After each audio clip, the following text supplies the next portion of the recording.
I don't usually talk about work. I've always believed that what happens in the office should stay there. Clean, professional, contained. But lately it's been leaking into everything else, into how I drive home, into how I talk to my kid, into how quiet I've become. It started small, like most things that end up breaking you. A skipped meeting invite, a polite, "Don't worry about this one," then another, and another. You tell yourself it's fine. Maybe they're just streamlining. Maybe Tom, my boss, is just delegating differently. Except you notice he doesn't delegate up, only out. Tom used to be the kind of guy who slapped you on the back after a tough week and said, "You're the backbone here." I used to believe him. Hell, I'd built half that backbone myself. Long nights, 7-day weeks, running numbers while my wife slept and my son drew on sticky notes just to keep me company at the table. But that changed the moment someone higher up started visiting our floor. Her name was Vanessa. HR director, new face, big plans. I noticed the shift the first time she laughed at something Tom said. Not because it was funny, but because it was strategic. After that, he started talking about fresh perspectives, and suddenly I was old process. You know that tone? The one where people smile like they're doing you a favor while erasing you? One Monday, I walked into the conference room and my chair wasn't there.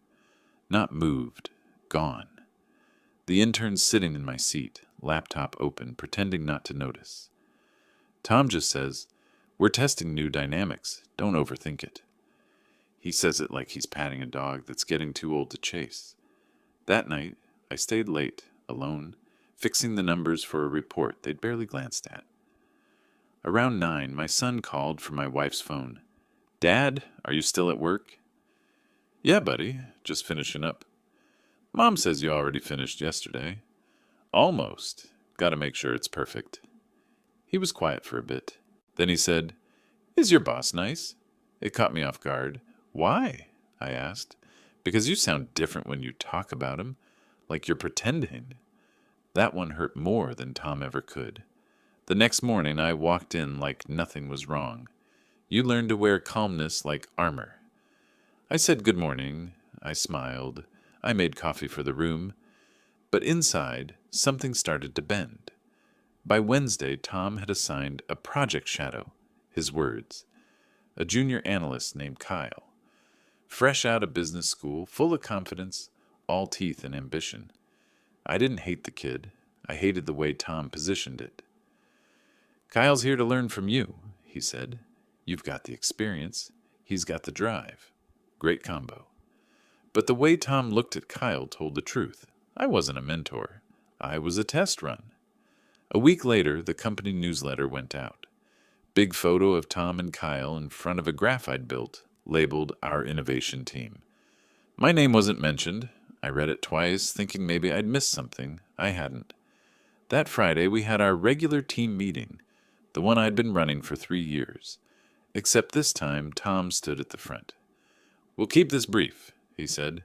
"I know you've all been wondering about some upcoming restructuring. Nothing final yet, but there will be shifts." Shifts. That word hung in the air like the smell of burnt toast. Everyone avoided eye contact. I tried to speak up, but Tom cut me off. "Let's not complicate things, okay?" he said, like I was noise.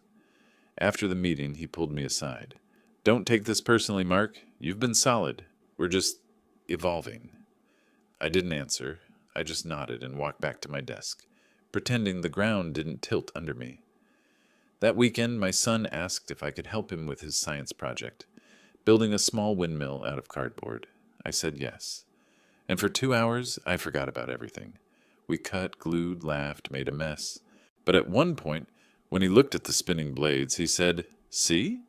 It works because every part still matters, even the small ones." I smiled, but my throat tightened. Because that's the thing. I used to feel like that at work, like my part mattered. Sunday night, I got an email from HR. "Mandatory performance review meeting, Monday, 10 a.m. No context, no warning. Just that. I didn't sleep. I showed up early, tie straight, smile steady. In the conference room, Tom sat across from me with Vanessa beside him. The laptop screen glowed like a spotlight. "Mark," Tom began, "we've been reviewing team performance, and there are concerns about your adaptabilities to new workflows." Adaptability. The word tasted corporate and cold. I had adapted for 12 years. I'd kept the lights on through layoffs, trained 3 managers who all left before me, and still made deadlines no one else could touch. Vanessa smiled thinly. "It's not criticism," she said. "It's an opportunity to grow." Opportunity. That was their way of saying, "You're done here, but we'll make it sound like a favor." I wanted to argue, to tell them exactly what they were doing, but I didn't. I looked at Tom and I saw something. Not confidence, fear. The kind of fear that comes when someone knows they've built their own ladder on someone else's back. So I smiled. "If there's an opportunity," I said, "I'll take it." Tom blinked. He didn't expect calm.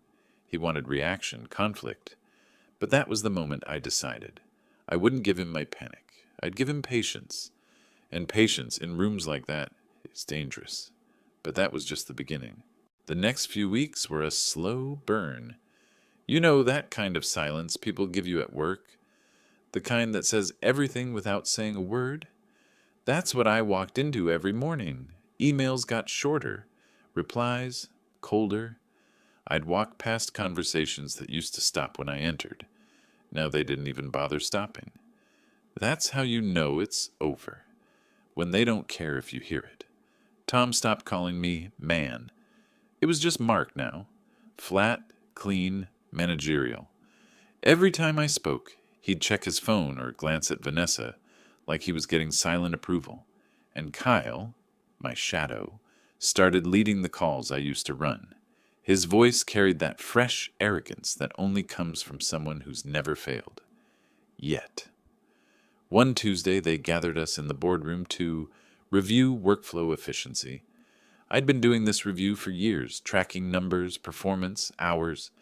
But this time, Tom started reading my data, presenting it like it was his own. He even used my phrasing. My damn phrasing. I sat there, hands clasped, watching everyone nod like they were listening to a sermon. My name never came up once. Afterward, Vanessa approached me in the hallway. "Great insights today," she said like I was a spectator. "They were mine," I said quietly. Her smile didn't waver. "Of course. Collaboration is about shared ownership." I wanted to say, "No, Vanessa. Collaboration isn't theft with better lighting." That night, I drove home in silence. Didn't turn the radio on. Didn't call anyone. Just quiet. When I got home, my son was sitting on the living room floor with Lego pieces everywhere. He looked up and grinned. "Hey, Dad, want to help me build the office tower?" I laughed. "You mean another one?" "No, this one's different," he said.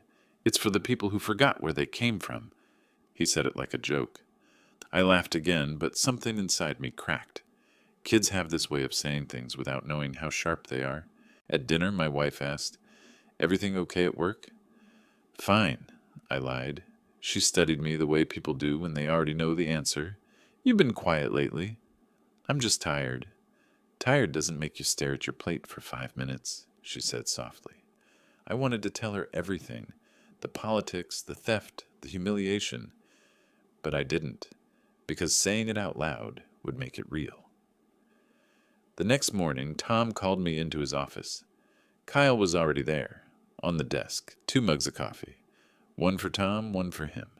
None for me. That's how small things tell you. Big truths. "Mark," Tom began, "we're adjusting project leadership.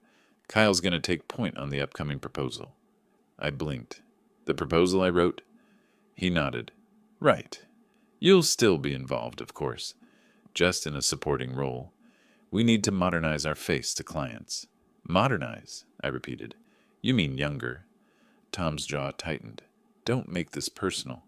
But it was personal. It always is when someone steals your work and calls it a new direction. That afternoon, I went home early. My head hurt in that slow, heavy way that means it's not just your head. My son was in the backyard, sitting in the grass, humming to himself. When he saw me, he waved. "You're early." "Yeah, I finished some things faster today. He squinted. No, you didn't. What makes you say that? Because when you finish stuff, you look proud. Now you look like when you spill coffee in the car. I laughed, but it broke halfway out. I sat beside him, and he asked, Is your boss mean to you? I froze. Why would you think that? Because you talk nice about everyone except him.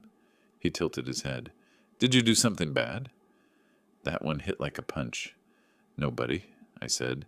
Sometimes people just forget who helped them get where they are. He nodded thoughtfully, like he understood more than a 7-year-old should. Then you should remind them. That night, I stayed awake thinking about that. The words stuck to me. You should remind them. The next morning, I came in early, before anyone else. I sat at my desk, printed the proposal I'd written, and left it in Tom's chair with a note that said, Just for record keeping, since collaboration is about shared ownership. No signature. Just that. By noon, he called me in. Was this meant to be funny? No, I said. Meant to be clear. His eyes narrowed. You're getting emotional, Mark. This isn't healthy. I laughed once. You've been stealing my work for a month, and I'm the emotional one. He leaned forward. You're out of line. No, I said quietly. You are. We stared at each other for a long moment. He was waiting for me to explode. I didn't. I just stood up and said, You know what's funny, Tom? I used to respect you. Then I walked out. That night my wife asked what happened. I told her the truth. Every detail. She didn't say anything for a long time. Then finally, So what now? I don't know, I said, but I'm done pretending. I didn't know it yet, but that decision would cost them everything. The day of the meeting felt wrong before it even began.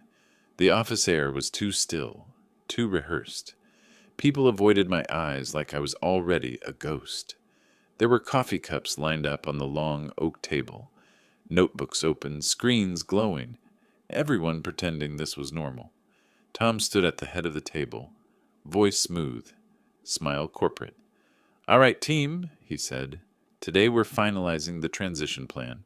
Some adjustments, some new leadership roles, all good things. New leadership. That was the phrase, the one they use when they're about to erase your name and call it progress. Vanessa sat beside him, tapping her pen, the way people do when they already know the ending. Kyle sat near the projector, fingers ready on the clicker. He didn't look at me. He didn't have to.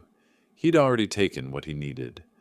I sat quietly, hands folded, staring at my reflection in the glass wall. 12 years of my life fit into one sentence, Tom was about to say. He cleared his throat. Mark has been a valuable member of this team for a long time, he began, and the words hit like condolences. But as we move into a more agile structure, he'll be stepping back into a consulting role. I didn't hear the rest, because at that exact moment the door opened, and my 7-year-old son walked in. He was supposed to be with my wife. A half day at school, early pickup. But she'd texted that she was running late, so I'd grabbed him on my lunch break. I told him to wait quietly in the reception area with a juice box. I guess he got bored. Every head in the room turned. Vanessa blinked like she'd never seen a child before. Tom frowned, irritated, already calculating how to turn this into a disciplinary note. Dad, my son said, breathless, you left your phone. He held it up like an offering, his small hand trembling slightly. Then he looked around the room, at the suits, the screens, the faces pretending to be polite.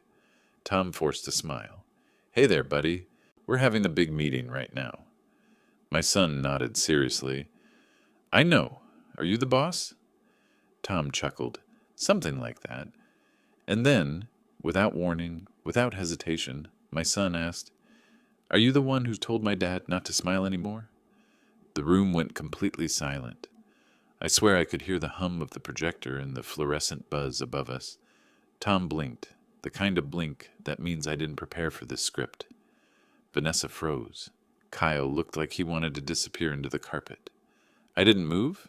I didn't breathe. Tom finally said, I'm not sure what you mean, kiddo. My son frowned. At home, when Dad talks about work, he stops smiling. He used to smile a lot. Mom says it's because someone at work made things harder. So, was it you? It wasn't angry. It wasn't loud. It was pure, unfiltered truth from a 7-year-old who'd been listening more closely than anyone realized. Vanessa looked down. One of the other managers coughed, uncomfortable. Tom's voice came out thinner now. I think your dad's just been busy. That's all. My son stared at him for a long second, then turned to me. You said good people don't make others feel small. Something inside me just steadied. I put a hand on his shoulder. That's right, buddy. Tom tried to recover. Maybe we should wrap this up, he said to the room. We'll continue this discussion later. But no one moved. No one wanted to be the first to look away from what had just happened, because the truth had landed like a stone in the middle of their polished table, and it wasn't going anywhere. I stood up. No need to continue, I said quietly. The discussion's over. I looked at Tom, really looked at him, and for the first time he couldn't hold my gaze. I'll have my notes cleared by the end of the day, I said. Good luck with your new leadership. Vanessa opened her mouth to say something, but nothing came out. My son and I walked out together, down the hall, past the reception desk, past the posters about teamwork and synergy. Outside, the sky was heavy with rain. He slipped his hand into mine. Dad, he said softly. Yeah, buddy. Did I mess up your meeting? I smiled. A real one, the first in months. No, I said. You fixed it. We crossed the parking lot in silence. I didn't look back. Later that evening, I got a call from HR. We need to schedule an exit discussion, Vanessa said, voice brittle. No need, I replied. Everything important was said already. What I didn't know then was that the meeting wasn't over for them. Because that room, that silence, stayed. The questions, the looks, the guilt. It spread faster than rumor. People started talking. About Tom. About the project. About the reports that didn't add up once I left. They thought I'd break. I didn't. 2 weeks later, I got an email from corporate. Short. Sterile. After internal review, leadership restructuring has been paused pending investigation. That's all it said. But it was enough. Apparently, a few people from that meeting had spoken up.